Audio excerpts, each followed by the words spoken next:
So what's up mga kalayas, ayan. So nandito po ako ngayon sa car wash, ayan. So nandun yung ating car, ayan. So madilim. So magpapacar wash po ako today dahil luluwas kami ng Manila bukas, madaling araw. So waiting lang tayo ngayon kasi mga car wash boy po ay break time. Ayan, dito lang po ako sa may Kalmar. Medyo puno po kasi dito sa pinapakarwasyan ko dito sa banda dito. Ayan, yung straight doon medyo puno pa. Dito po walang kinakarwash. Kaso nga lang po break time sila. So maghihintay tayo.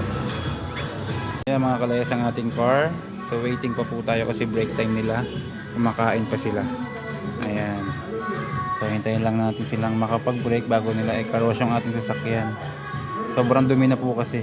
Tapos kailangan ng ma-sprayan talaga mga ilalim.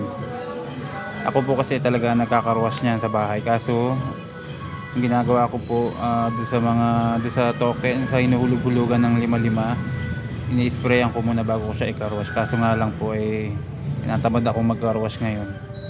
Kaya ipapakarwash na lang natin. Ayan. So kailangan na po malinis talaga ang ilalim. At sobrang putik na. Ayan, so waiting lang tayo. Dito po ako ngayon sa may Kalmar. Ayan. So yan nga mga kalayas, inuumpisa ng i-carwash ang ating sasakyan. Ayan, so i-sprayan mo yan muna niya bago niya sabunin yan. Bago niya lagyan ng sabon. Ganyan muna ang unang proseso ng pagka-carwash.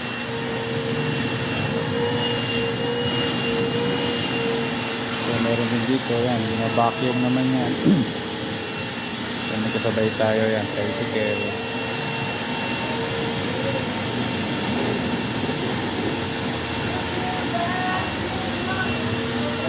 So ayan na guys, pinupugahan na ng sabon ang ating car.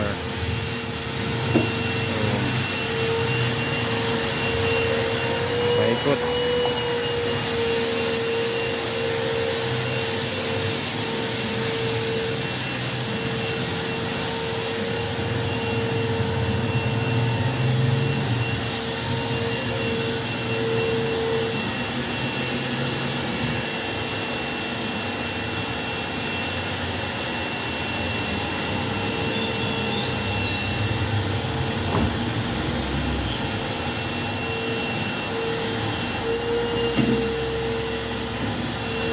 Iba na ang ating kulay ng sakyan puti.